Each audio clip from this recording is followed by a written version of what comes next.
días. Les doy la bienvenida a las personas que nos siguen a través de las redes sociales de Facebook Live del Instituto Matías Romero y desde luego a las personas que están aquí en el auditorio, principalmente a las becarias, los becarios de la nueva generación del Servicio Exterior Mexicano. Me da mucho gusto dar la bienvenida a las personas que nos acompañan para la presentación de la revista, que han participado en la elaboración de la revista y lo que convocó a la revista, que fue la reunión de Mondiacult que tuvo lugar hace un par de meses aquí en la Ciudad de México, este evento cultural tan importante al que convocó la UNESCO y el gobierno mexicano para vincular las políticas culturales con la agenda de desarrollo sostenible de las Naciones Unidas a través de la Agenda 2030. Entonces me da mucho gusto que podamos presentar esta revista que elabora el Instituto Matías Romero, es parte de su producción editorial anual. La revista es la número 123 y para quienes tengan interés, la revista, bueno, desde luego la tenemos aquí afuera del auditorio en el instituto, pero está en línea. Tenemos todas las revistas de esta colección de la Revista Mexicana de Política Exterior en línea en el portal, el Open Journal System, que también es un portal pues mucho más amable para quienes quieran profundizar sobre temas, sobre autores, sobre épocas. Es una revista que está publicada desde 1983 de forma ininterrumpida. Entonces es un buen testimonio de la política exterior de México desde entonces, desde hace 39 años.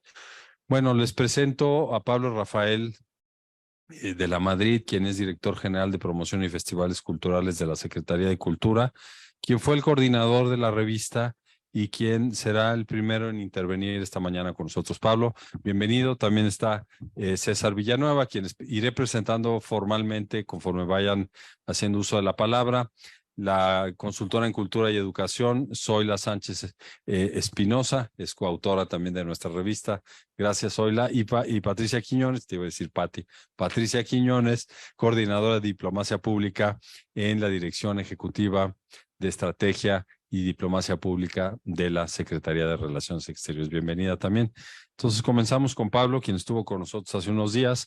Vamos a hablar en particular de esta revista y de Mondiacult. Adelante. Muchas gracias, Alejandro. Muy buenos días. Además es un privilegio compartir esta mesa pues con quienes son parte de la arquitectura de este número. Estamos muy agradecidos con el Instituto Matías Romero por muchas razones, pero en el caso de la revista Mexicana de Política Exterior y de este número dedicado a Mondiacult por una razón muy importante. Uno de los retos que se planteó y que están en la declaración de Mondiacult son los que obedecen a los retos digitales, por un lado, y por el otro lado, a los retos de la memoria. Quizá estamos en la etapa de la humanidad donde guardar la memoria es lo más difícil que pueda suceder.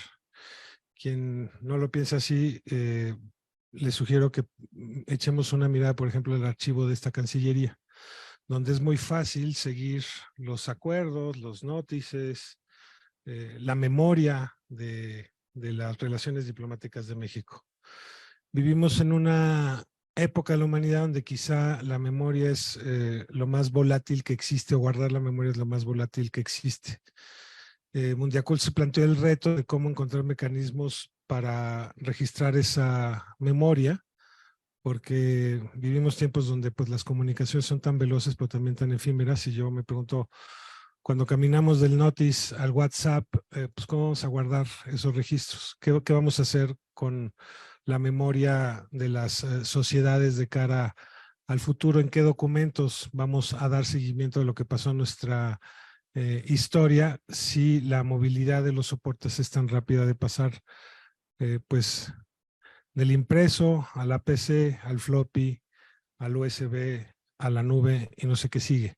Y eso implica un reto para guardar la memoria. Por eso mis felicitaciones a la Revista Mexicana de Política Exterior, porque es un reservorio para la memoria histórica, y en ese sentido pues queda guardada una memoria asociada a esta conferencia tan importante que fue la Conferencia Mundial de Políticas Culturales y Desarrollo sostenible. Todos los artículos presentados aquí en algún momento mencionan la importancia y lo que sucedió en el tránsito de la primera Conferencia Mundial de Políticas Culturales que sucedió en México en 82 y luego qué pasó 40 años después, qué fue pasando con la política cultural, por qué llegamos a Mundiacult.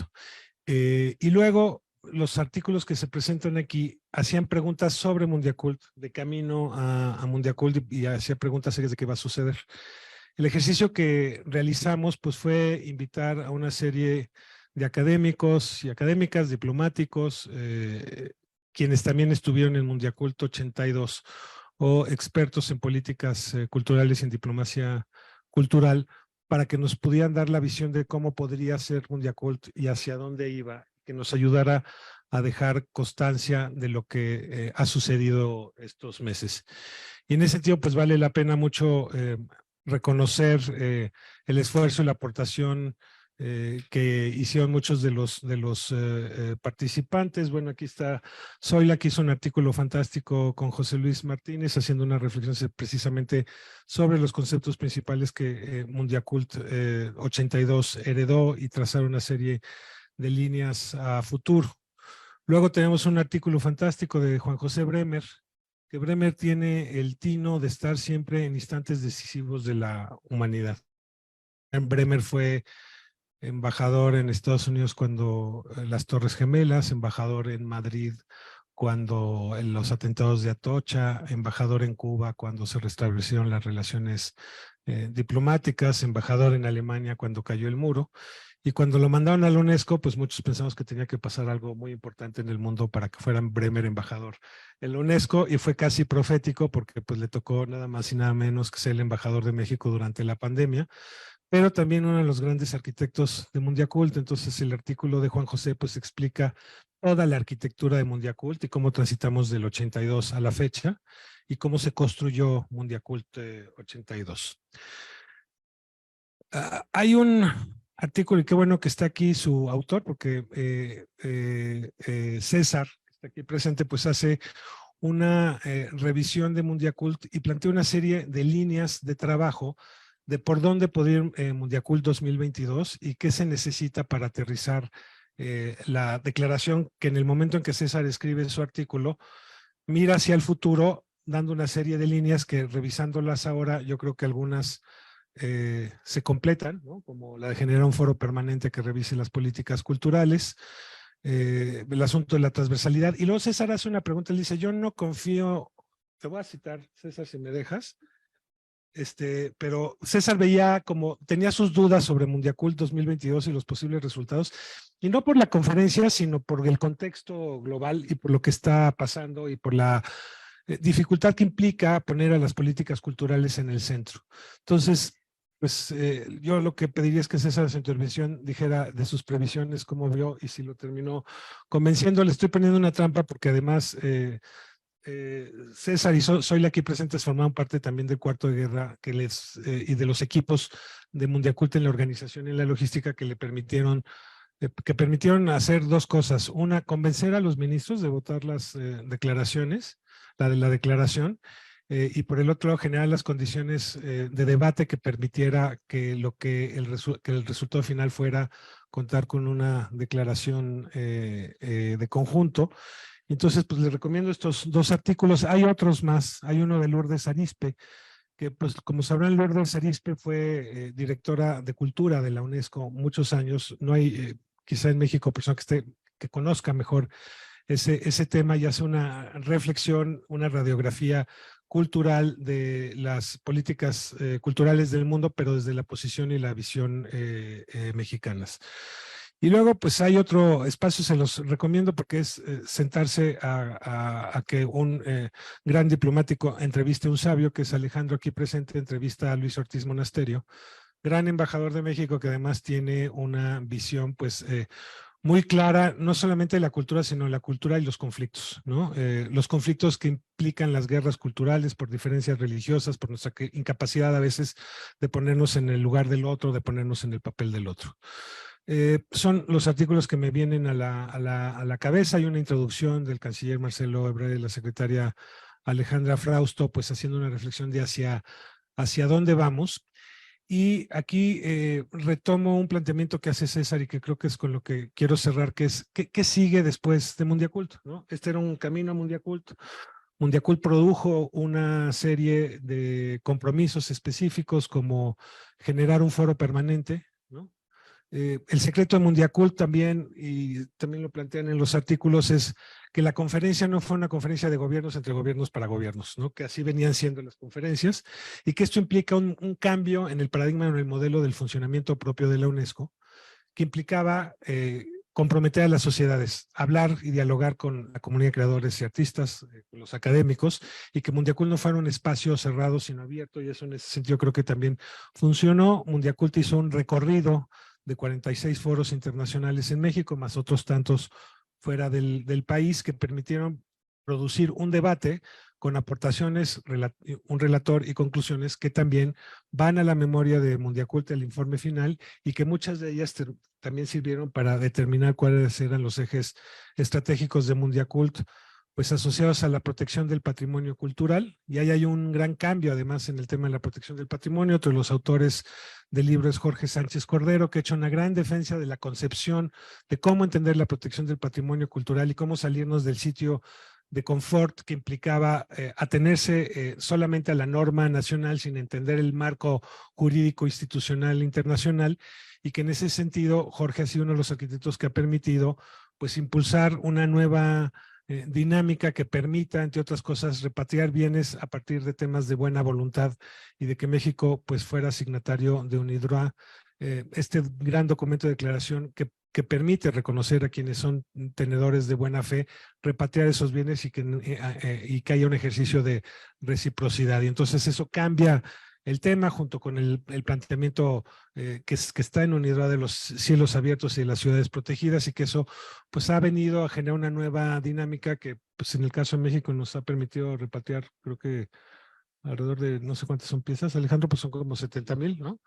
Entonces, pero que además permite generar trabajo transversal, que es otra discusión de Mundiacult, donde no solamente en cultura trabaje cultura, sino se involucren otras fuerzas como las aduanas o las policías o la colaboración interinstitucional entre exteriores y cultura. Y Jorge pues hizo un gran aporte en el tema, es un arquitecto, él es miembro de UNIDROIT, pues también tiene un artículo que habla de eso, de los futuros del patrimonio cultural.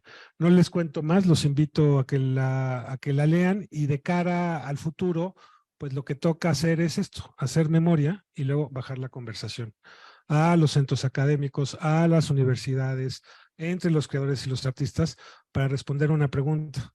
Se acaba de declarar a la cultura como un bien público, primero era global, mundial, hay un tema técnico, hay que discutir, explicar por qué, entender qué es un bien, qué es un bien público y hacia dónde vamos y cuáles son los siguientes pasos.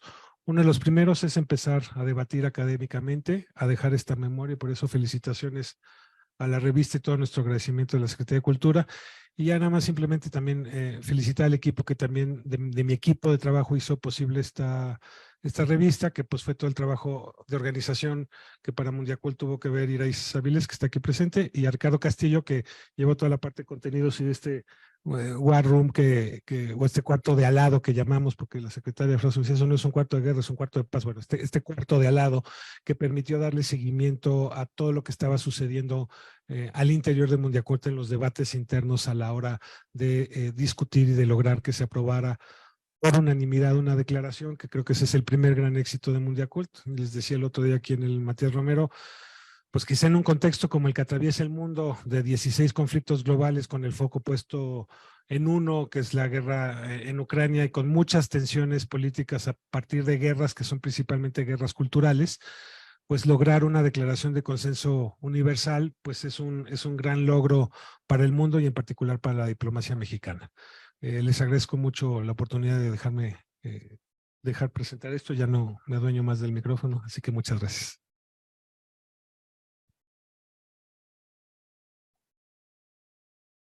Muchas gracias, Pablo, por esta intervención y por todo el trabajo que se ha llevado a cabo en parte de la Secretaría de Cultura.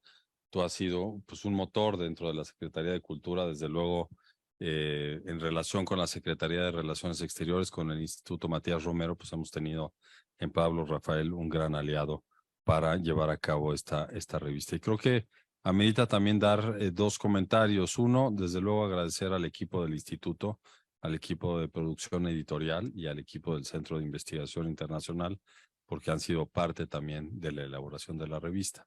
Y segundo, reconocer el artículo de nuestra cónsul, hoy cónsul en Los Ángeles, Marcela Celorio, quien trata sobre la diplomacia transfronteriza, este concepto en el que incluye la cultura como un ingrediente fundamental para llevar a cabo parte de la acción diplomática en esa zona de nuestra frontera, en donde pues confluyen distintas comunidades, distintos intereses, visiones, realidades, y la cultura es un gran instrumento, un vehículo, diría yo, según lo presenta Marcela, para facilitar gran parte del trabajo que se lleva a cabo desde el Consulado de México en San Diego, que es la parte que ella trató.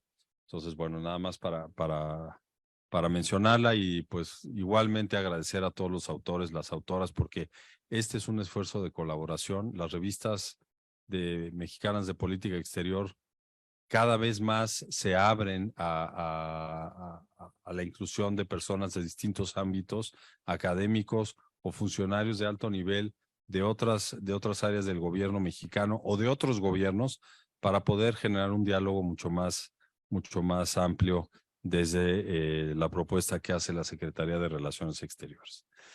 Bueno, vamos a dar la palabra a César Villanueva, quien presenta o propone 10 ideas para un debate sustantivo en la revista. Antes voy a presentarlo. César es profesor del Departamento de Estudios Internacionales de la Ibero, Relaciones Internacionales por la Facultad de Ciencias Políticas y Sociales de la UNAM, maestro en Políticas Públicas por la Universidad de Washington en Seattle y en Artes Visuales por la Academia de San Carlos de la UNAM. Es doctor en Ciencia Política por la Universidad Carl Linus en Suecia, y con parte de su desarrollo profesional ha sido coordinador de la licenciatura en RI y director del Departamento de Estudios Internacionales de la Universidad Iberoamericana. Es director del equipo Imagen de México en el Mundo, adscrito al Instituto de Investigación Aplicada, el INIAT, de la Universidad Iberoamericana, donde es investigador asociado, y que recientemente publicó el informe sobre la imagen de México en el mundo, un informe que abarca el ciclo 2013-2018. Es un documento bien interesante que también aprovechamos para recomendar. Él ha impartido clases en la UNAM, en el CENART de Limba, en la Universidad Panamericana, en la Universidad Americana en Managua, en la Universidad del Oeste de Carolina del Norte, la Universidad de Linus, que ya mencionamos, y en la Universidad Iberoamericana, y desde luego siempre colabora con nosotros en el Instituto Matías Romero. Entonces es un invitado permanente. César, gracias por tu contribución a la revista, gracias por estar aquí, te damos el uso de la palabra. Muy buenas tardes a todas, a todos. Alejandro, muchas gracias por la invitación. Pablo también, es un placer estar aquí con ustedes, Zoila y Patricia. Quiero primero reconocer el gran trabajo que hay detrás de la revista. Es un trabajo muy serio, muy bien documentado, con información realmente de primera mano, y desde esa lógica la revista tiene lo que hasta un par de meses se sabía, se conocía sobre el tema. Está en la frontera de los datos sobre la Conferencia de Políticas Culturales de la UNESCO, Mondiacult 2022, y desde ahí es un documento fresco que particularmente será muy útil para quienes están en el ejercicio de la diplomacia o quienes van a entrar pronto al ejercicio de la diplomacia. No quiero dejar también de mencionar, creo que anda por ahí atrás, Gabriel López, quien nos ayudó mucho en la parte editorial de la revista. Gabriel, muchas gracias también por tu contribución. Y desde ahí, bueno, el primer mensaje que quisiera yo trazar, y que es un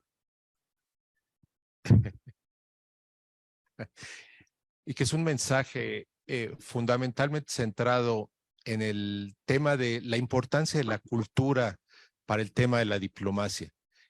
Parece obvio, ya hay varios documentos y se ha explicado mucho en la Secretaría, por lo menos desde los 60s, estamos debatiendo al interior de la Cancillería con una oficina y con una serie de estudios lo que la cultura implica para el tema de la diplomacia, pero yo quisiera reforzar con más esta idea justamente desde la perspectiva que Pablo inició su conversación.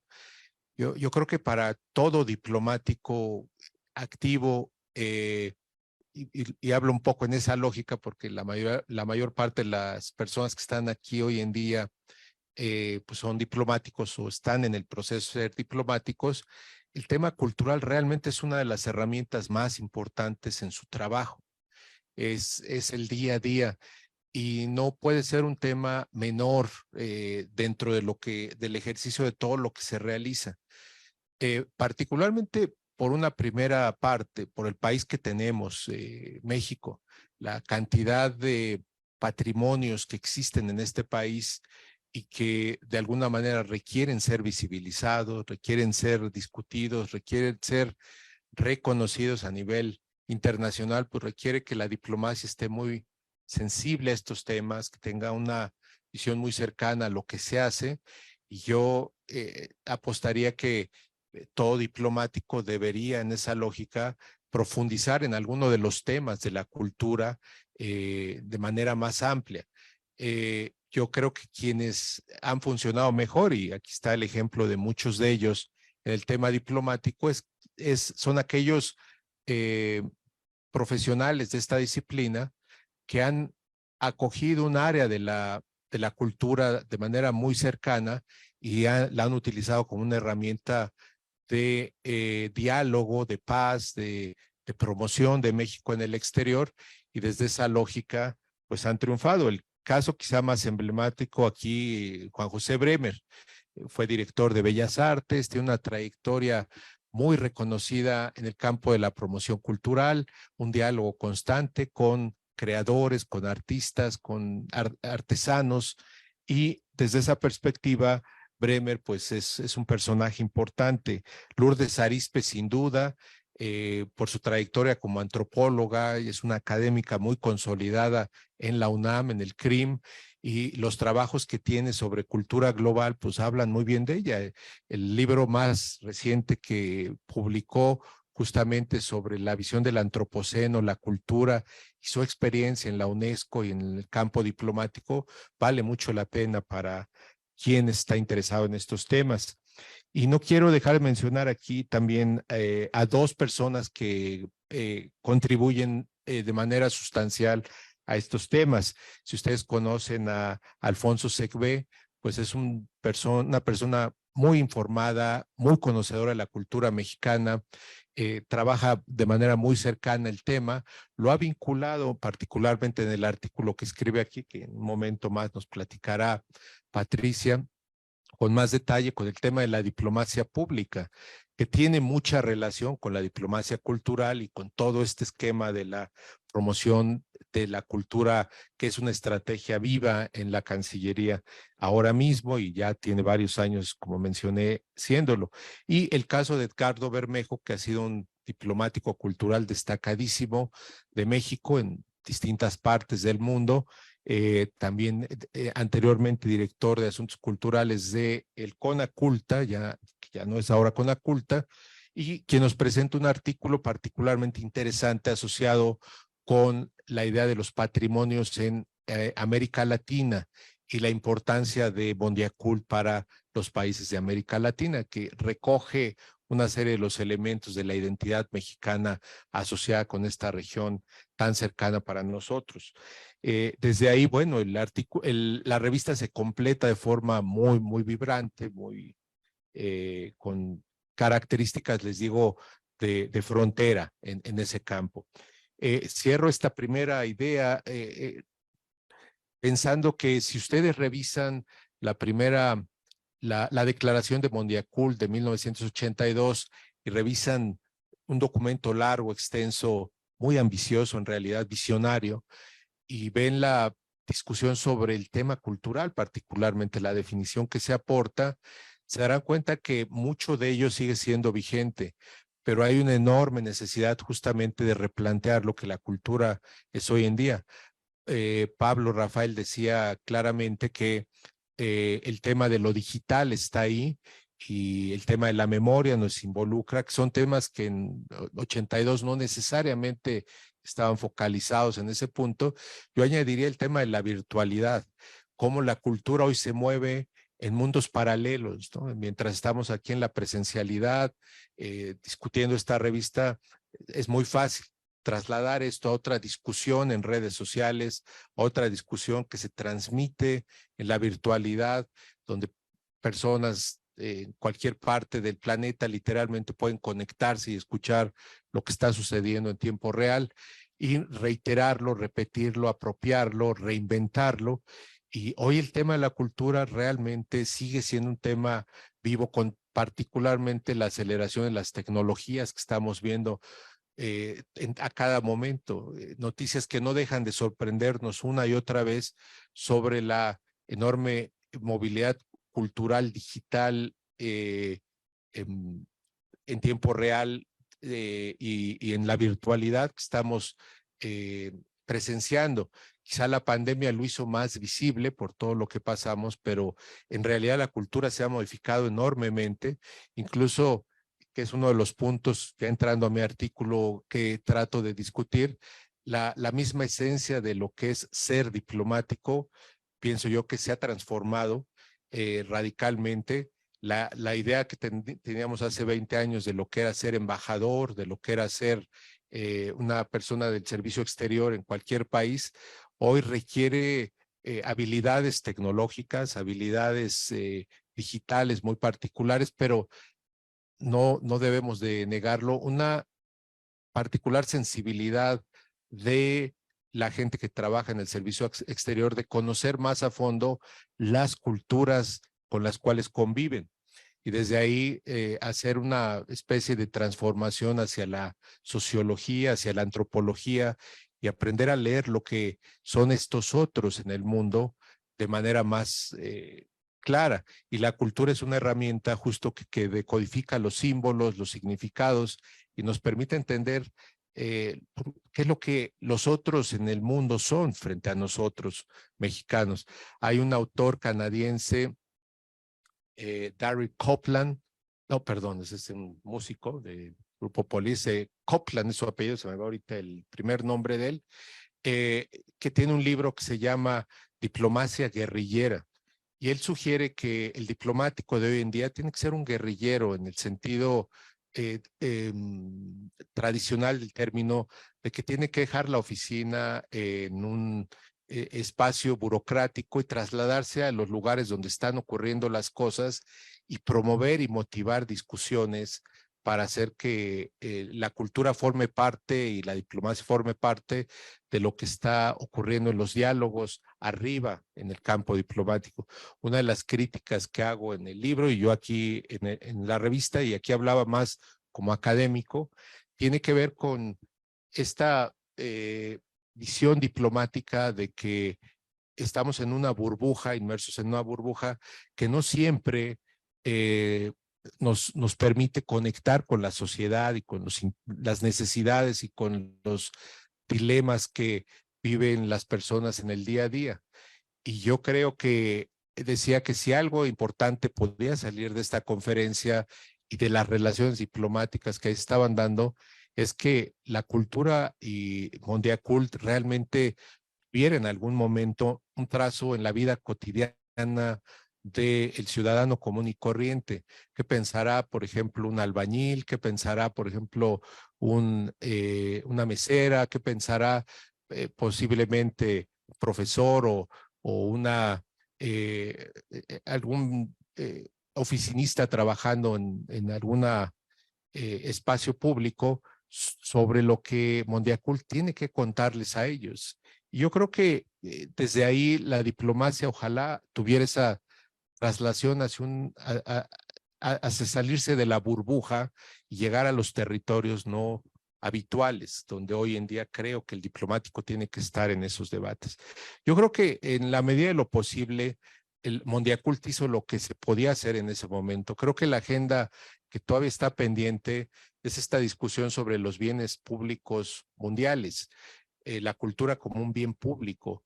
Ese es un debate no completado. Ya hay propiamente un informe que tiene un avance importante en esto, pero los que hemos estudiado políticas públicas sabemos que la discusión entre los bienes privados, los bienes públicos y las características entre bienes públicos puros e impuros en relación a la cantidad de servicios que ofertan de manera más amplia, sentido de exclusión que contienen o no, es un debate que todavía no se ha dado. Yo creo que es algo que tenemos que sumar y espero yo que desde México aportemos técnicamente esta discusión muy relevante sobre la importancia de los bienes públicos, la cultura como parte de ello.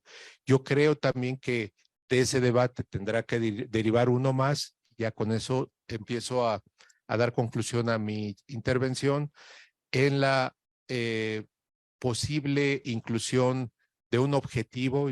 Yo creo que es absolutamente necesario, cultural por lo menos, en el cual se incorpore a los objetivos del desarrollo que Naciones Unidas ha venido trabajando desde el año 2000, la Agenda 3045 muy probablemente al menos deberá tener un objetivo muy preciso cultural. Yo le decía a Pablo y platicaba con los colegas que quizá la UNESCO debería dar ya pasos adelante, independientemente de lo que se decida en este otro debate al seno de Naciones Unidas sobre el programa de desarrollo de Naciones Unidas. La UNESCO debería ya tener sus objetivos de desarrollo planteados y el objetivo que eventualmente se trace en esta agenda sería un objetivo que recupere muchos más que son importantes para la UNESCO y para las secretarías de cultura en el mundo. Entonces, yo creo que el tema cultural está en el centro de la diplomacia, en el centro del debate, y desde esa discusión espero que ustedes, particularmente quienes se están formando en esto, no lo dejen de lado en el transcurso de su vida profesional diplomática. Es una herramienta central, es un pilar, en mi opinión, de la política exterior mexicana. Ahí lo dejo. Muchas gracias. Me voy a aprovechar que me pasó el micrófono un minuto, porque se me pasó hacer un reconocimiento a Edgardo Bermejo, que tiene un artículo precisamente sobre el papel que jugó la región, América Latina y el Caribe, y cómo quizá fue una de las regiones o principalmente la que llegó con una visión muy clara y establecida, porque en América Latina hay una gran experiencia sobre la construcción del espacio cultural iberoamericano.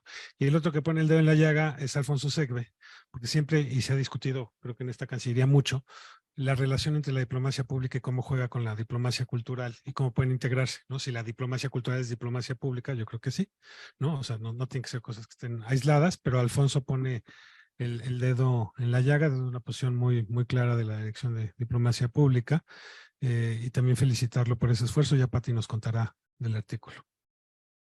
Gracias, Pablo. Bueno, ya mencionaba César algunos aspectos que me parece importante subrayar y lo señala la secretaria Frausto en la introducción de la revista. ¿Cuáles son los ejes de la política cultural del gobierno de México, los fundamentos, ¿no? Y ahí encontramos la igualdad, el reconocimiento a la diversidad y el respeto a las cuestiones fundamentales para las personas, los valores fundamentales o los derechos humanos.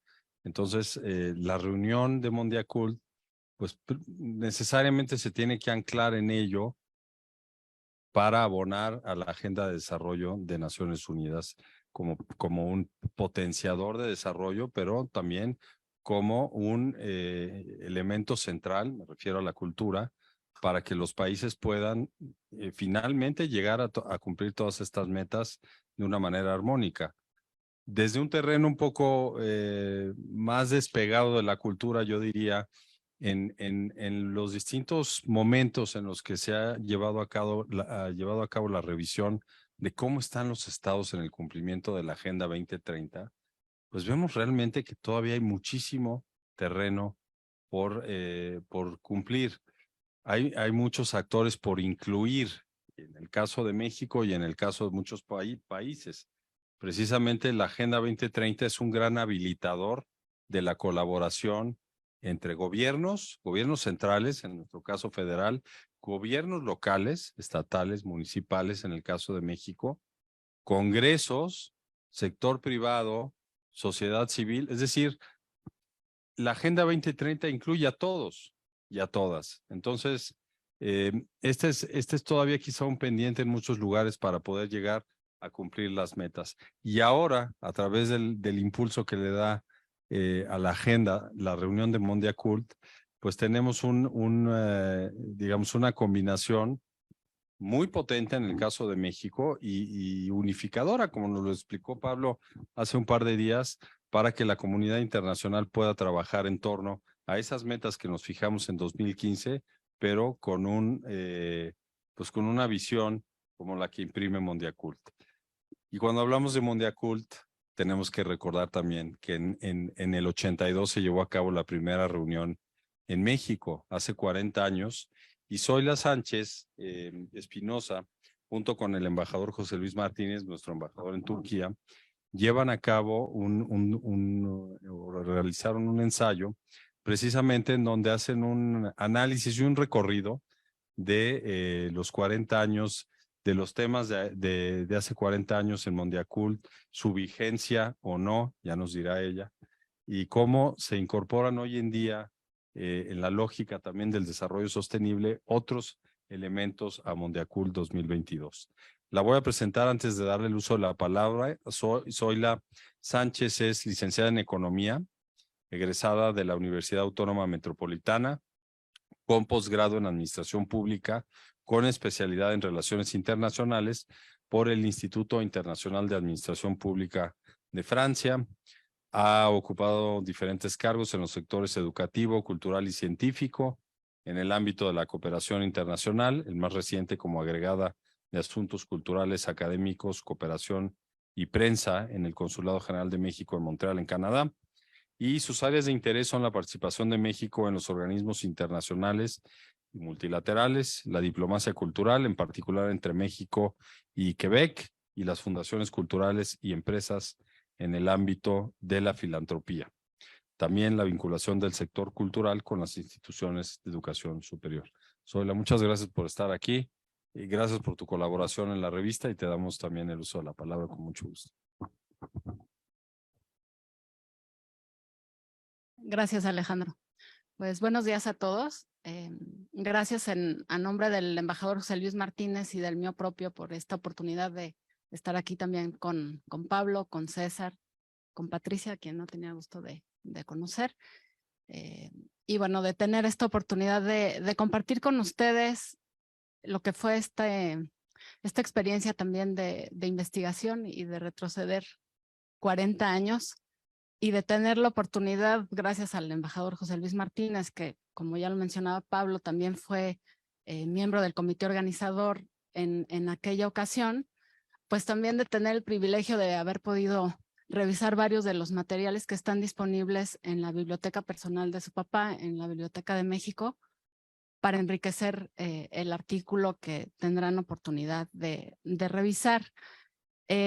Ciertamente hicimos todo un esfuerzo para repasar lo que fueron los antecedentes, el desarrollo, las conclusiones de Mondiacult 82, destacar la participación y los aportes de México y cuál es el legado que trasciende para lo que fue esta reciente conferencia que tuvimos en el mes de septiembre y de la cual México fue país anfitrión. Tal vez algo que vale la pena tener en mente, sobre todo para quienes están en formación, 3 elementos importantes como antecedentes incluso a lo que fue la propia conferencia de 1982, que sería la conferencia de Venecia, como una primera reunión en el ámbito gubernamental para discutir justamente todos estos temas relacionados con las políticas culturales. Después, esta publicación que existe de una colección de políticas culturales, estudios y documentos que se hizo entre 1969 y 1986, con el objetivo de dar a conocer estudios e investigaciones que se realizaron sobre políticas culturales, sus problemáticas, experiencias y resultados obtenidos en las diferentes regiones culturales del mundo. Haciendo un paréntesis, esta colección, una parte de ella está disponible en la Biblioteca de México por si a alguien le interesara revisar el material. Y bueno, por supuesto, la organización de las conferencias intergubernamentales regionales que antecedieron a Mondiacult 1982 en las regiones de Europa, Asia Pacífico, América Latina y el Caribe, África y países árabes entre el año de 1972 hasta el año de 1981. Otro de los temas importantes abordados durante Mondiacult, y como ya refería sobre todo César en su participación, es esta definición de cultura. Esta definición de cultura como un conjunto de rasgos distintivos, espirituales, materiales, intelectuales, afectivos que caracterizan a una sociedad o un grupo social y que engloba, además de las artes y las letras, los modos de vida, los derechos fundamentales al ser humano, los sistemas de valores, las tradiciones y las creencias. Y que, como acertadamente comentaba César y como lo podemos también revisar a lo largo de varios de los artículos que están en la revista, pues es un tema que esta definición hoy puede ser diferente, pero muchos de los términos que he mencionado siguen vigentes y se siguen enriqueciendo y por supuesto también siguen ampliándose, ¿no? En su momento, pues también Mondiacult 1982 se da en un contexto internacional de una crisis económica y social y pues es lo que abre también esta oportunidad para debatir y dialogar sobre distintos conceptos fundamentales que en su momento serían identidad cultural, dimensión cultural del desarrollo, cultura y democracia, patrimonio cultural y creación artística, y una discusión que empieza a tener cada vez más fervor sobre lo que es la cultura y la migración, y en particular sobre los derechos de los migrantes entre los tópicos de identidad cultural. Que este es el tema sobre el que el embajador José Luis Martínez y yo misma queremos detenernos un poco más, porque creemos que es un tema que hoy no solamente está vigente, sino que es un tema que cada vez requiere de una mayor atención, no solo de parte de instituciones que se dedican exclusivamente a temas migratorios, sino también como puede ser el caso del UNICEF, que recientemente, a principios de este mes nada menos, publicó esta atención que debe de darse para toda esta población infantil y juvenil, que en el caso de América Latina y el Caribe, por ejemplo, pues requiere de una atención no solamente desde el país de origen y en transición, sino también aquel que los va a recibir, y qué tipo de atención se les dará a las familias y a las comunidades locales que los van a recibir, ¿no? Entonces, creo que este es uno de los temas que al embajador y a mí en particular nos interesa compartir la información y sobre todo destacar cuáles fueron esos aportes que México hizo en las recomendaciones de lo que fue Mondiacult 1982. En particular, recomendaciones que estuvieron enfocadas a lo que es la identidad cultural y las relaciones interculturales de los migrantes y las prácticas interculturales de los migrantes, donde lo que se solicitaba en su momento a los Estados miembros era garantizar a los trabajadores migrantes y a sus familias el acceso en igualdad de condiciones de los nacionales a los sistemas educativos, a los entrenamientos vocacionales, así como a los beneficios de la vida cultural del país receptor. Otra de las solicitudes era procurar, cuando se diseña la currícula educativa para los migrantes y su familia, la preservación y el desarrollo de su cultura, lenguas y tradiciones. Asegurar las condiciones necesarias para el mantenimiento de los lazos culturales de los migrantes con su país de origen, así como la preservación y desarrollo de su identidad cultural.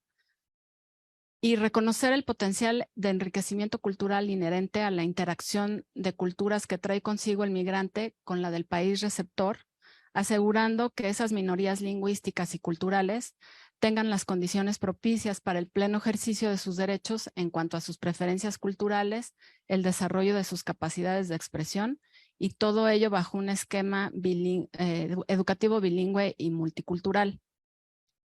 Aquí creo que es muy interesante también hacer la lectura del artículo de Marcela y de ver cómo en este tema de la diplomacia transfronteriza, ella nos explica también la importancia de la cultura en todo este tema binacional que hay, y cómo la identidad cultural, sí hay todo un esfuerzo por preservar, y ha habido de ambos lados de la frontera esta oportunidad de que las comunidades vayan de la mano, de que se fortalezca esa cooperación binacional. Entonces creo que algo que también sería interesante es revisar con detenimiento esta aportación que ella también hace dentro de la revista. Y si nos trasladamos en el tiempo, pues con base en información de la Organización Internacional para las Migraciones, la OIM, en 1980 el número de migrantes era de alrededor de 90 millones. De acuerdo con el estudio que se realizó en el 2020, se desplazaron 281 millones de migrantes internacionales, lo cual ya está equivaliendo a un 3.5, 3.6% de nuestra población mundial. Entonces, pues ciertamente estamos viviendo un acelerado e inmesurable proceso migratorio internacional de culturas diversas, provenientes en su mayoría de los países más poblados, ¿no? En ese sentido, pues sí, el interés de nosotros de qué va a pasar, qué está pasando con esos derechos humanos, en particular con estos derechos culturales, y hacia dónde van, pues, las actividades o resultado de las discusiones de Mondiacult, en esta ruta que se ha trazado, en esta posibilidad de que las reuniones sean ahora más frecuentes. ¿Qué va a suceder como parte de estos retos, ¿no? Asumir los retos que enfrenta el derecho a la cultura de los migrantes implica que sean también consideradas, por supuesto, las minorías nacionales establecidas o desplazadas con una nueva dimensión, migraciones acompañadas de complejidades o producto de las guerras, tensiones, persecuciones étnicas, religiosas, crisis económicas, desastres naturales, trata de personas, violencia criminal, entre otros, ¿no? Es por ello que pensamos que otorgar a los derechos culturales de los migrantes un lugar primordial debe de hacerse al momento de elaborar las políticas culturales, y que por supuesto pues los estados deben comprometerse a garantizar con pleno derecho de la independencia, la soberanía y la identidad de las naciones, los derechos humanos, y entre ellos los derechos culturales, pues la cultura impera, como ya lo hemos visto, y por la evolución que esta misma ha tenido a lo largo de las últimas décadas, un componente clave del desarrollo sostenible, así como una herramienta imprescindible para la plena libertad humana. Continuando con la vigencia de las temáticas que se discutieron en Mondiacult en 1982 y Mondiacult 2022,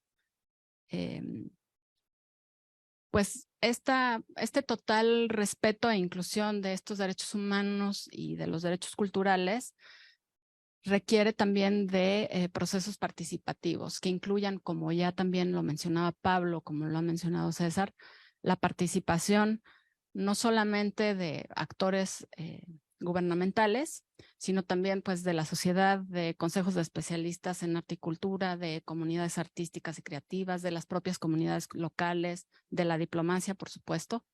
Es creo yo, estamos convencidos, el embajador y yo, que es una temática donde se requiere una participación lo más amplia posible, ¿no? Por supuesto, también la participación del sector privado, de aquel que está trabajando más de cerca con la cultura, y propiciar, como ya se ha venido también mencionando, una colaboración transversal e interdisciplinaria de los sectores, no solo cultural, educativo y de comunicación, como se mencionaba, sobre todo hace 40 años, sino también ahora mucho más amplia, considerando también el sector salud, el sector económico, el sector turismo y todos aquellos que permitan darle continuidad a la institucionalización de la cultura. Y por supuesto, pues cada vez más una cooperación cultural horizontal en donde prevalezca la defensa y promoción de todas las culturas, con especial atención a las minorías, en este ámbito interdisciplinario y con una mayor atención a la profesionalización misma del sector cultural. Y para terminar, lo que me gustaría es retomar una cita del artículo de Jorge Sánchez Cordero, donde él dice que los bienes culturales son los vehículos de comunicación cultural que les expresan a los pueblos quiénes son y de dónde provienen. Y un poco más adelante, sigo citando, al preservar la identidad de una cultura específica, coadyuvan a salvaguardar la diversidad cultural que creo que todos podemos disfrutar hoy en día. Muchas gracias.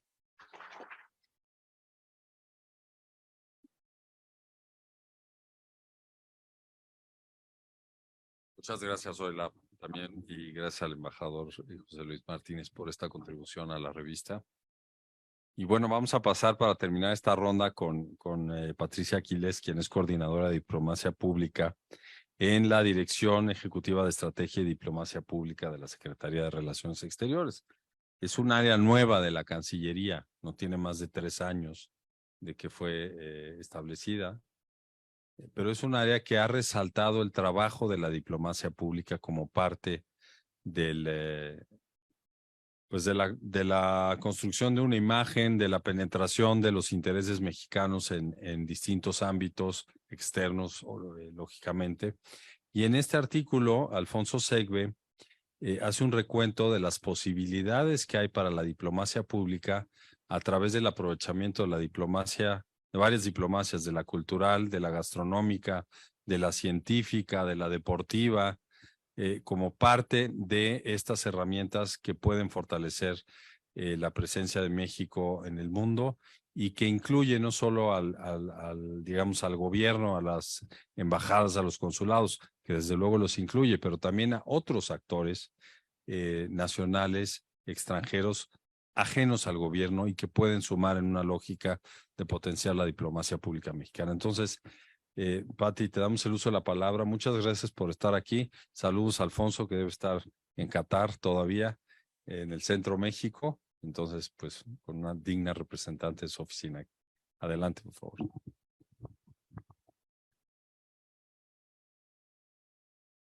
Gracias, Alejandro, por recibirnos hoy. Efectivamente, vengo representando al titular de la unidad, a Alfonso Segbe, quien se encuentra coordinando los esfuerzos del Centro México-Qatar, la atención a las comunidades de mexicanos que están allá, pero también en un ejercicio de despliegue de elementos de diplomacia pública en una parte del mundo donde además nos hace mucha falta tener más México en el Medio Oriente y más Medio Oriente en México también. Entonces, en ese esfuerzo es un gusto poder compartir con Pablo, con César, con Zoila en este esfuerzo transversal que desde las distintas trincheras hemos venido trabajando en un esfuerzo de posicionamiento del país.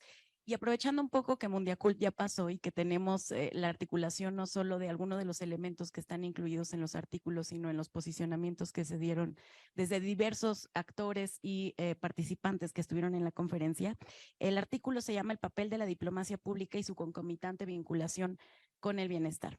Y voy a resaltar brevemente algunas de las cuestiones que se dijeron sobre la cultura en la conferencia y que se menciona también en los artículos. La cultura en las personas es un elemento fundamental de la dignidad, es un lenguaje universal que nos une en la diversidad. Zoila lo comentaba, es además lo que se lleva el migrante consigo a donde quiera que va. Es un elemento que es columna vertebral de nuestra identidad. La concepción de nosotros mismos la tenemos con base en la cultura y también en aquellas percepciones de lo que nos rodea. Pero también existe la cultura en el plano de lo colectivo y de cómo es está cultura y colectividad son dos conceptos que están imbricados. Es un elemento, es un hacedor propio de la sociedad, es un elemento que nos da cohesión como sociedades. Es también un vehículo para la paz. El Mondiacult justamente uno de los hitos de posicionamiento que tiene es justamente la cultura es un vehículo para la paz. Se mencionaba también, es un bálsamo para las adversidades y tenemos el ejemplo muy vívido de lo que padecimos en la pandemia de COVID, en el cual teníamos la música, la pintura, la fotografía, como los referentes un poco de paz que teníamos en el espíritu dentro de toda la catarsis que teníamos y que estábamos viviendo al interior de nuestros hogares y por supuesto en el plano internacional. Es una base también para el desarrollo y es un bien público global, como lo comentaba Pablo, con las diferentes acepciones y peculiaridades que puede tener esta acepción. Y la cultura es protagonista del bienestar y es ahí en donde se cruza justamente la idea del artículo que Alfonso pone en la revista que publica el Matías Romero, que es precisamente cómo la diplomacia pública puede ser una herramienta o es una herramienta que nos ayuda a mantener esta vinculación entre cultura y bienestar.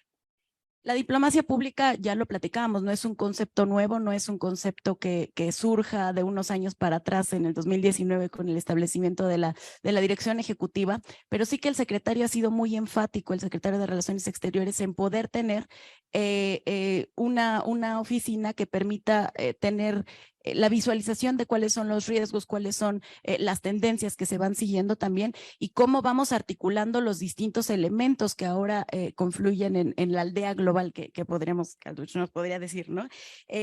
Tenemos a la diplomacia pública ayudándonos a la identificación de puntos de encuentro, al fomento de lazos de cooperación, proyección de una imagen que nos conecta con el mundo, la visibilización del trabajo de las comunidades y la conexión que nos da también del mundo a través del diálogo intercultural, que esto es una cuestión muy importante que personas que están aquí, que serán personas futuras diplomáticas, futuros diplomáticos, que tendrán la labor de poder en sus áreas de adscripción, poder tener este trabajo de manera importante en el ejercicio profesional.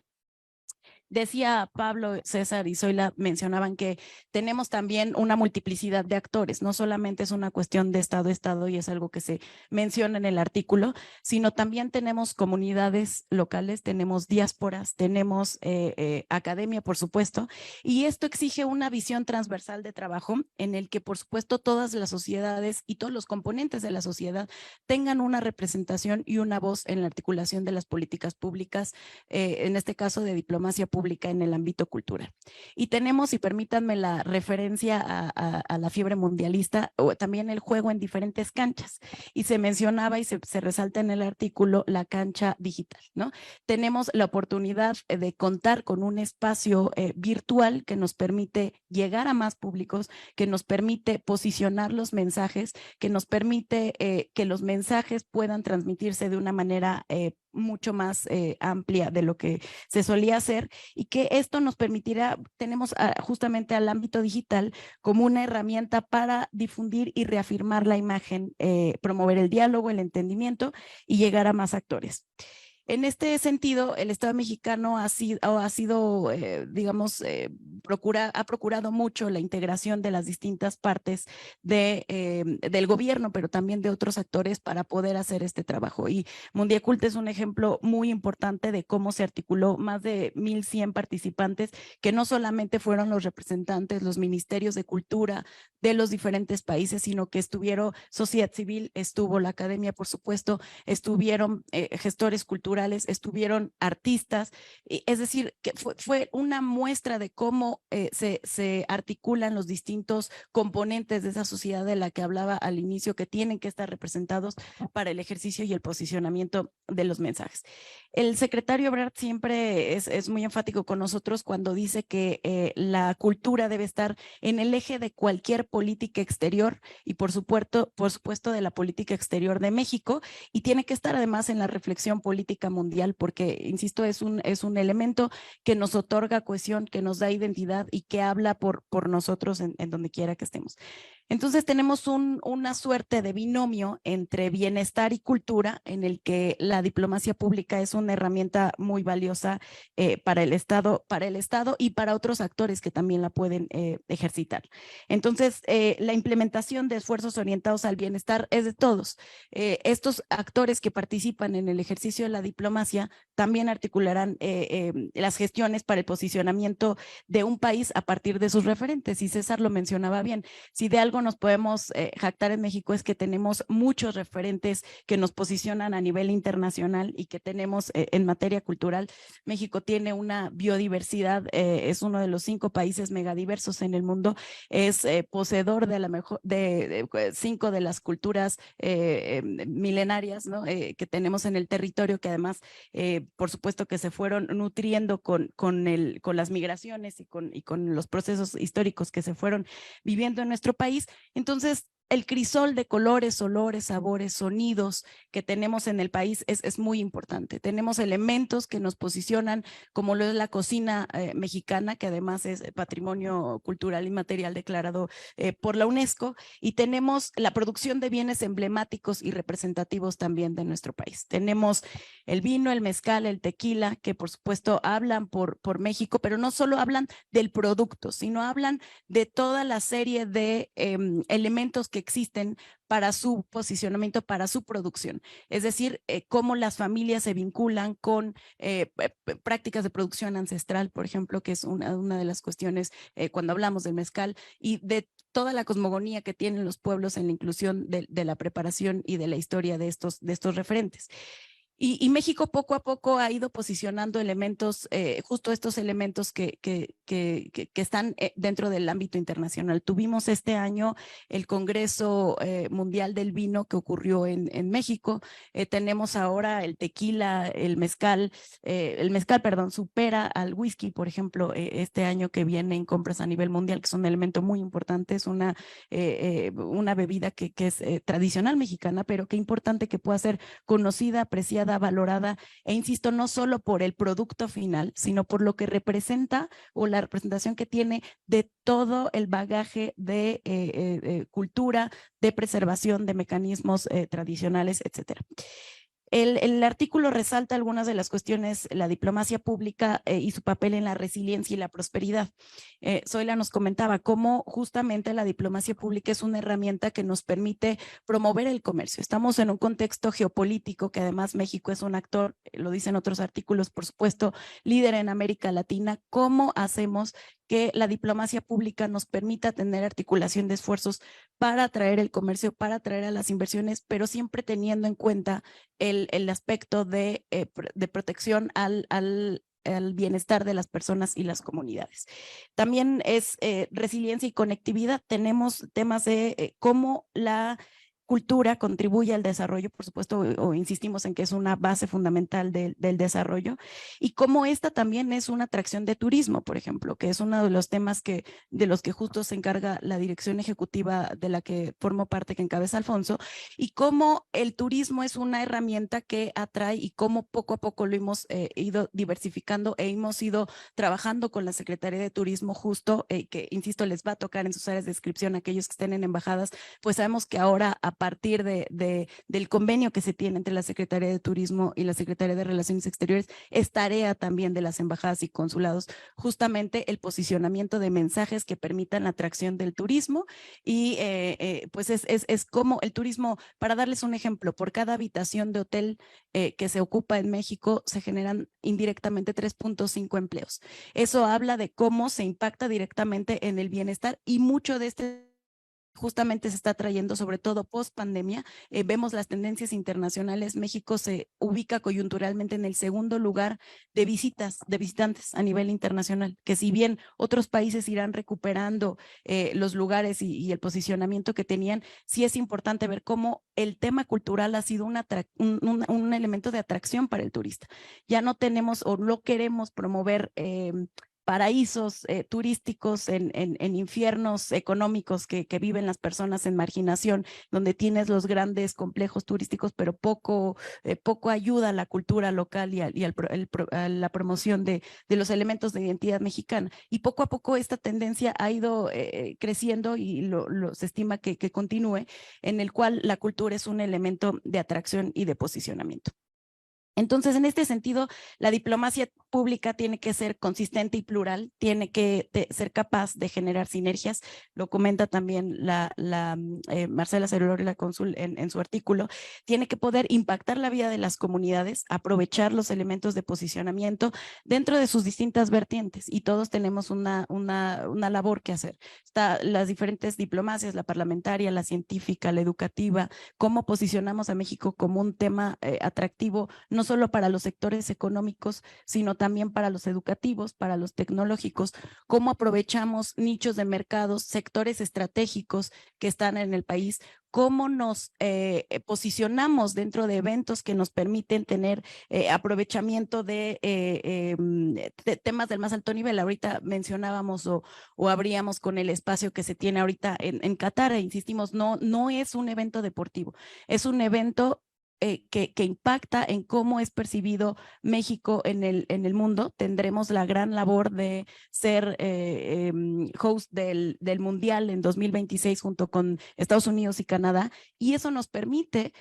poder tener una oportunidad de oro para aprovechar lo que sería un contexto geopolítico en el cual los elementos y los referentes de México tengan que estar presentes, por supuesto, y concatenarse para el posicionamiento de una imagen renovada y fortalecida de nuestro país. Y quisiera mencionar, por supuesto, que el ámbito cultural y el ejercicio de la diplomacia pública no está exento de dificultades, sobre todo en el contexto geopolítico mundial que veíamos, ¿no? Teníamos y resaltábamos temas en la mesa por los diferentes ponentes, en los cuales está la protección de los bienes, por supuesto, la cuestión de no subastar nuestros patrimonios, de la recuperación de los patrimonios ancestrales, también de la inclusión de la cultura como eje central de las políticas públicas, y un poco también la agenda viva. Es una agenda viva, comentaba Pablo, que no termina en un acontecimiento como lo fue Mundiacult, sino que Mundiacult abre la puerta para poder seguir implementando aquellas metas que un poco se quedan plasmadas en el documento que cierra el foro tan importante que ocurrió en nuestro país. Y a todos nosotros nos toca ser un poco argonautas en el mar de dificultades que hay en lo internacional, y hagamos de la cultura y del posicionamiento de los aspectos culturales y del posicionamiento de una imagen renovada y fortalecida de México nuestro bello cine de oro. Muchas gracias.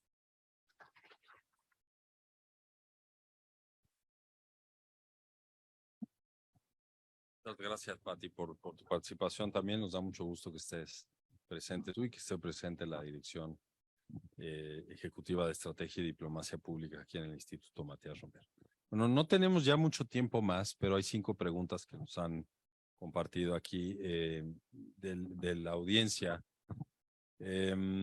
Becario del instituto, ¿cuáles fueron las posiciones que llevaron a adoptar el concepto bien público mundial? ¿Qué visiones prevalecieron o prevalecen? Y en su opinión, ¿hacia dónde deben dirigirse las discusiones? ¿Qué debería entenderse por bien público mundial? Pablo, ¿tú le entras? Sí. Pues una de las conclusiones de Mundiacult, incluso se convirtió un poco en su eslogan, es la cultura como un bien público global. Y se hacía la pregunta de por qué bien público global o bien público mundial. Es un tecnicismo, un mero tecnicismo, pero que de fondo sí tiene una discusión más seria, porque entre otras cosas, en el fondo está la discusión de un bien público es un valor agregado a algo, un objeto, una cosa, o lo que se refiere al patrimonio, que puede ser material o inmaterial.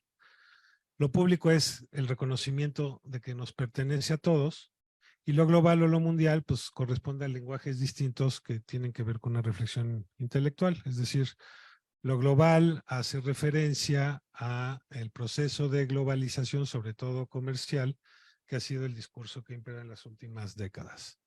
Lo mundial obedece a una concepción más amplia de la cultura, no solamente a esa como integración de la globalidad comercial. Que el Ángelo Bovero ya lo decía, hay 7 globalizaciones, no solo una, y muchas tienen que ver con globalizaciones culturales. Hay una globalización del orden jurídico, hay una globalización comercial, hay una globalización telemático o informativo, digital, como lo quieran decir. Hay una globalización también de las migraciones, ¿no? Ya lo decían hace rato. Hay una globalización, digamos, sobre la movilidad, digamos, que tiene que ver también con las apropiaciones o no culturales, esa es otra gran discusión. Y luego, pues en ese sentido, el reconocer global, pues refiere a un área específica que tiene que ver con la globalización económico-comercial, principalmente. Lo mundial es más amplio. Bueno, pues se llama Mondiacult, es del mundo, si no se hubiera llamado Globalicult o alguna cosa así. Reconocer a la cultura como un bien público global es un primer gran paso, pero pues abre sobre todo más preguntas que respuestas. ¿Cómo aterrizas a que la cultura sea un bien público global? Y pues ya lo está mencionado en el libro, está en los trazos y en las recomendaciones, pero lo primero creo que hay que hacer es reconocer dos cosas que a veces se cruzan cuando hablamos de cultura. Una cosa es la cultura como idea, ¿no? Y en este caso, la cultura como idea, cultura viene de cultum, cultivar. La cultura como idea implica una reflexión más teórica y filosófica y que tiene que ver cómo caminamos con la idea de cultura. Y la otra es la cultura como política, ¿no? O la cultura como hecho, que es qué políticas públicas alrededor de la cultura y qué entendemos por cultura, porque muchas veces seguimos anquilosados a pesar de los estudios culturales y del debate académico en creer que la cultura es aquello que está en el palco y que solamente pertenece, por ejemplo, a las bellas artes. Y en ese sentido, creo que el gran reto que viene en el camino es que quienes se dedican o nos dedicamos a hacer políticas culturales o diplomacia cultural, tengamos la capacidad de romper el cerco donde siempre nos hablamos los mismos para los mismos, ¿no? Yo asistí a un montón de foros en Zoom durante la pandemia donde coincidía y una y otra vez con funcionarios, con bancos de desarrollo, con escuelas de diplomacia, y creo que ha llegado la hora de que quienes nos dedicamos a esto, si queremos de verdad convertir a la cultura en un bien público global, pues tenemos que hablarle a otros. En nuestro caso, pues hablar con la Secretaría de Hacienda y convencer de que la cultura es un bien público y que por lo tanto requiere más inversión. Hablar con el sector privado, porque con el sector privado hay una gran tradición de relación, pero siempre asociada solamente quizá a la promoción o a la filantropía, sin entender, lo decía el otro día, que la cultura es un motor del desarrollo, genera el 3% de la economía del mundo, 29.9 billones de dólares al año, que eso significa que es un sector más grande que el sector automotriz, ya lo decía el otro día. Entonces, esa es la gran discusión. Y la otra gran discusión, hubo muchas críticas sobre la declaración, o las críticas que hubo sobre la declaración de Mondiacult, es que esta declaración no contenía una definición de cultura. Lo plantea muy bien César en su ensayo sobre si hay que completar esa definición de cultura. Yo creo que la declaración del 82 es una declaración conceptual y la declaración del 22 es una ruta de trabajo. Y que ya tenemos asimilada una declaración que es bastante completa, que es la del 82 en la definición de cultura, y que lo que toca ahora es, en aras del idealismo, pues hacer una ruta pragmática que nos permita precisamente no quedarnos en la conversación. También en el artículo, creo que César, también se dice, siempre los países nos comprometemos a muchas más cosas de las que somos capaces de cumplir.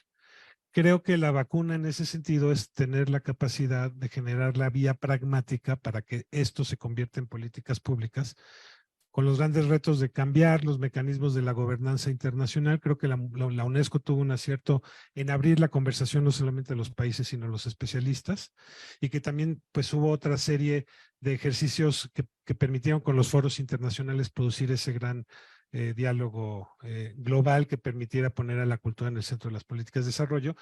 Y en el debate, quedó en la declaración, pues pasar de la cultura como bien público global a la cultura como bien público mundial. Gracias, Pablo. Y esta pregunta la formuló Edgar Noriega. Una disculpa por no haberte identificado previamente, pero no entendía bien la letra. Ya la entendí. Perdón. Hablando de hoja de ruta, pregunta también uno de los becarios, Joshua, ¿cómo se va a lograr incluir a la cultura como parte de los próximos objetivos de desarrollo cuando se agote la Agenda 2030? Y pregunta si efectivamente hay una hoja de ruta. ¿Alguien que querría contestar esto? Bueno, quizá empezaría un poco por agregar un punto más a lo que Pablo ya mencionaba. Y en la discusión sobre bienes públicos, mucho el símbolo que es el bien público típico es el faro en las costas, porque el faro tiene unas características muy particulares. Es necesario para evitar que los barcos se estrellen contra la costa, con los acantilados, particularmente en la noche. Es muy útil en la orientación justamente del servicio que da para la navegación, pero su intangibilidad en el sentido de lo que produce en realidad, pocos lo quieren financiar. Es decir, no hay ganancias de eso. Poner un faro a nadie le beneficia en términos económicos y es algo que en general se tiene que financiar por el Estado. Es básicamente desde esa perspectiva, la idea clásica del bien público viene con el símbolo del faro y los bienes públicos tienen estas dos características, que es la no rivalidad. Son bienes que en su sentido más puro no son rivales, toda la gente puede accesarlos y el hecho que alguien los consuma no elimina el hecho de que alguien más lo pueda hacer, como el faro. Lo único que hay que hacer es estar cerca del faro, pero en un momento dado, cuando emite su luz, lo que ocurre es básicamente que todos se pueden beneficiar de ella, no hay un límite. Y el consumo que no se vuelva privado, el hecho de que alguien lo consuma no adquiere una propiedad privada propia para que excluya a los demás. Y esas dos características iniciales son más, anclarlas al tema cultural, pues es complejo. ¿Cuál sería el símbolo de esta cultura como bien público? Yo creo que hay que elaborarlo un poco. Me imagino yo que la lengua sería un bien público, claro, público, ¿no? El hecho de que yo hable el español o que hable náhuatl o que hable inglés no excluye a otros de hablarlo tampoco, y no puedo yo privatizar la lengua. Ahí estaría un ejemplo cultural de un bien público. Pero es un debate muy interesante que hay que dar y que hay que reforzar. Y de ahí esa traslación hacia la agenda de desarrollo de Naciones Unidas es muy interesante, porque lo primero que hay que entender es que en la Agenda 2030, la que está corriendo ahora y que nos faltan ya prácticamente 7 años para finalizar, no quiso incluir el tema inicialmente de un objetivo particular de cultura, porque se supone que ya están los temas culturales incorporados transversalmente en los distintos objetivos que se han trazado ahora. Y desde esa perspectiva, los debates en 2015 no se consolidaron para un objetivo particular. Yo creo que en esa lógica, la UNESCO ha avanzado mucho en la fundamentación de cómo lograr que la cultura se vea meritoria en sí misma y como un objetivo en sí misma. Que algo podríamos decir también desde la perspectiva cultural del medio ambiente. Podríamos haber puesto un objetivo medioambiental transversal a todos los objetivos, porque ciertamente casi todas las actividades humanas tienen un impacto ambiental. No se hizo. Si hay un objetivo particular de medición medioambiental, desde esa lógica creo que la UNESCO va a argumentar muy bien la discusión para la Agenda 2045. Pero más allá de eso, yo insistía que la UNESCO debería de tener de manera más sólida sus propios objetivos que abonaran a esta lógica del desarrollo, más allá de si, ojalá que así sea, la Agenda 2045 decide o no tomar uno o varios objetivos culturales. donde ha avanzado mucho la UNESCO es en la capacidad de mensurar, de medir indicadores, de proponer rutas para tener elementos que demuestren concretamente niveles de desarrollo. Por decir algo, hoy en día el acceso a Internet, que es un término bastante cultural asociado con la comunicación, porcentajes de población, pues es una medición que la UNESCO tiene muy clara, que ha avanzado mucho en los últimos años en muchas partes del mundo. Bueno, eso se puede asociar muy bien con el desarrollo y se puede consolidar una especie de indicador cultural que incorpore el Internet, que incorpore la educación, que incorpore otros elementos de la cultura en un indicador que pudiera consolidarse como parte de la Agenda 2045. No lo sé, creo que por ahí iría. Y nada más aprovecho 30 segundos para felicitar a Pablo Rafael por el liderazgo que tuvo en Mondiacult. Yo creo que eso no lo hemos dicho abiertamente, pero en unos años más, cuando nos refiramos a Mondiacult, ustedes hablen y vean la revista, recordarán que Pablo estuvo al frente de todo esto, fue quien encabezó el gran esfuerzo de desarrollar esto. Yo en lo personal nunca tuve dudas, Pablo, de que lo ibas a llevar a buen puerto, pero veía verdaderamente los escollos, las dificultades a las que te enfrentabas y sobre todo la diversidad de personas. Te felicito públicamente y verdaderamente un gran trabajo. Esto es solo un testimonio de tantas experiencias que sin duda te dejaron muy satisfecho, pero con un enorme, entiendo yo también, fue muy desgastante.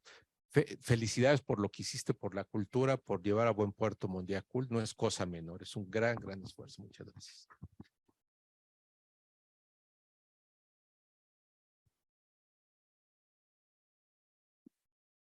Tenemos ya un par de minutos nada más y 3 preguntas. Voy a tomar una nada más y les ofrezco una disculpa a los colegas del instituto, los becarios. Voy a pasar una de sus preguntas a Patti y la otra la podemos discutir aquí, que tiene que ver con la política exterior feminista. Pero la última que tomo es de la Embajada de Argelia en México. ¿Dónde estás, Zacari? ¿Cuál es la posición de Mondiacult sobre la restitución del patrimonio cultural a países que fueron colonizados? ¿Hay alguna posición de Mondiacult? Sí, digo, Mondiacult tiene grandes ejes, los explico muy rápido o los menciono y termino en este último que es la protección del patrimonio, pero uno es políticas culturales renovadas, que es cuál es el futuro de las políticas culturales. El otro que está asociado a la economía creativa y la cultura como motor.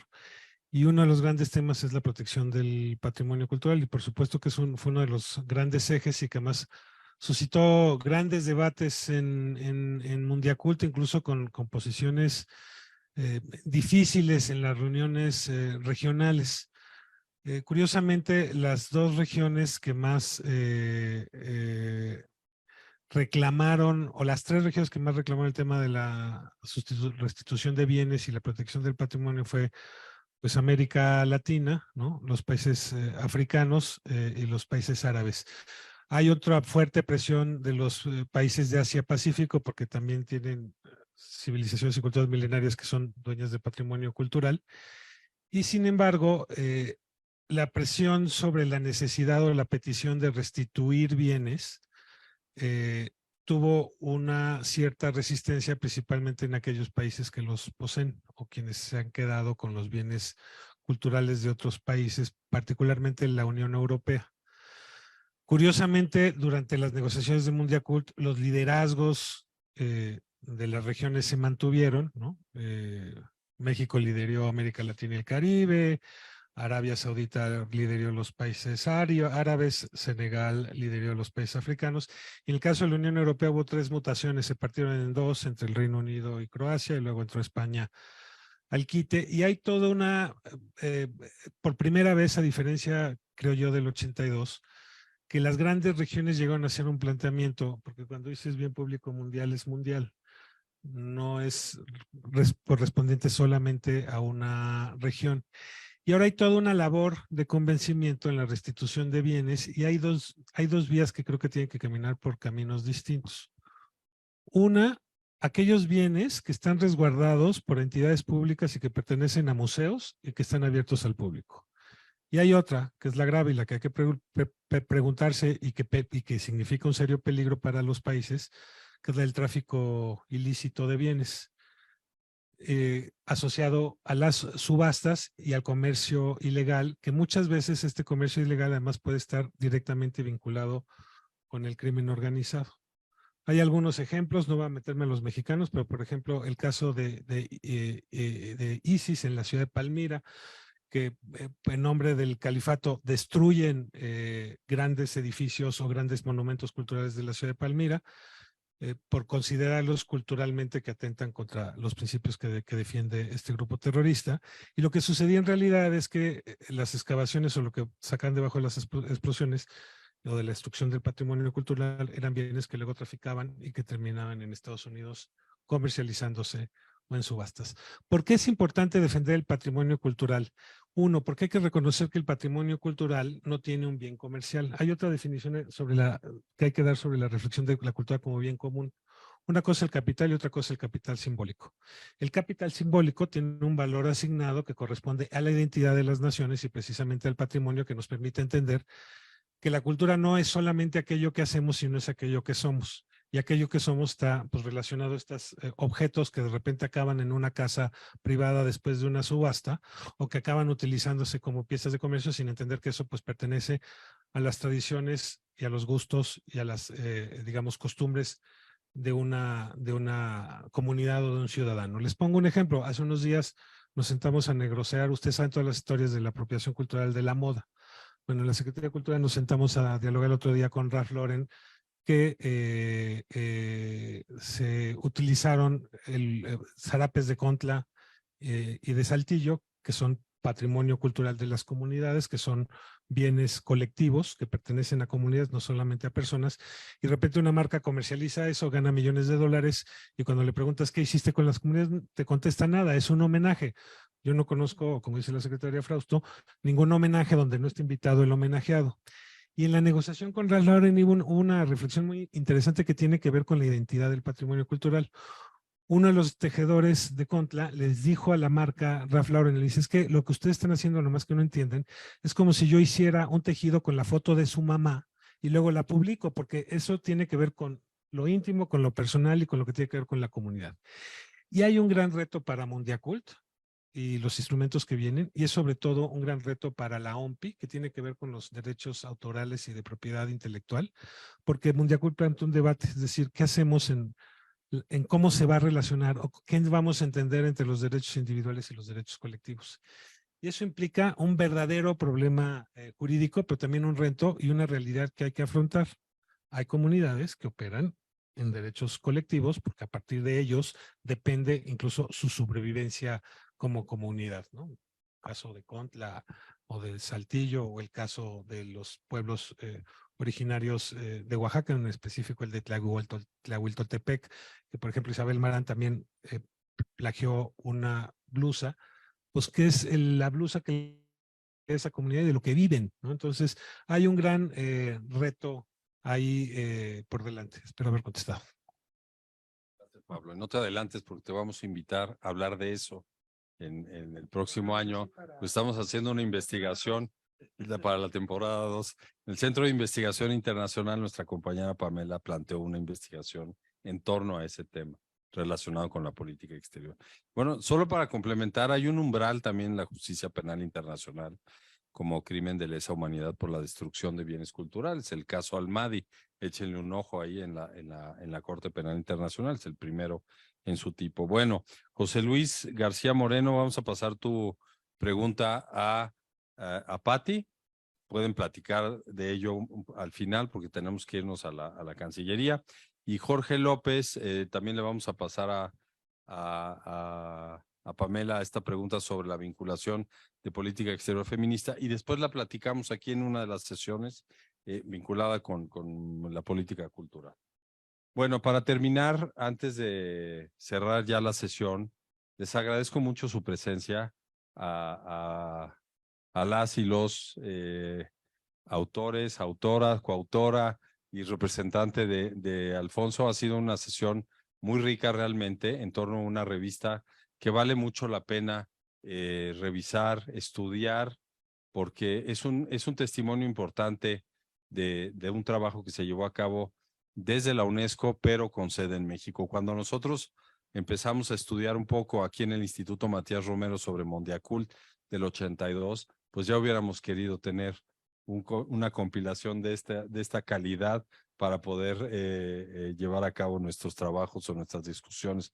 Pero en 2022 tenemos este insumo que espero sea de mucho interés para todas las personas que están aquí. Tenemos la posibilidad de, ya para terminar, de regalar 2 revistas aquí en el auditorio con base en comentarios que se han hecho ya aquí. El primero es, ¿en qué año se publicó la primera REMPE?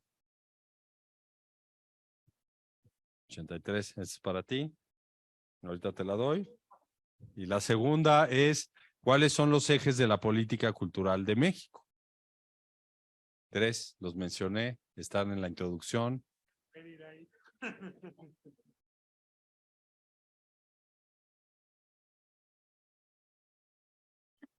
Diversidad, igualdad y valores fundamentales. Entonces, como nos quedamos con una aquí para la próxima. No, muchísimas gracias. Espero que tengan interés. La revista está afuera. Aquí hay otra para Circe, se va a encargar de sortearla con otra pregunta. Y nada, muchísimas gracias. Cerramos esta presentación y nos vemos pronto.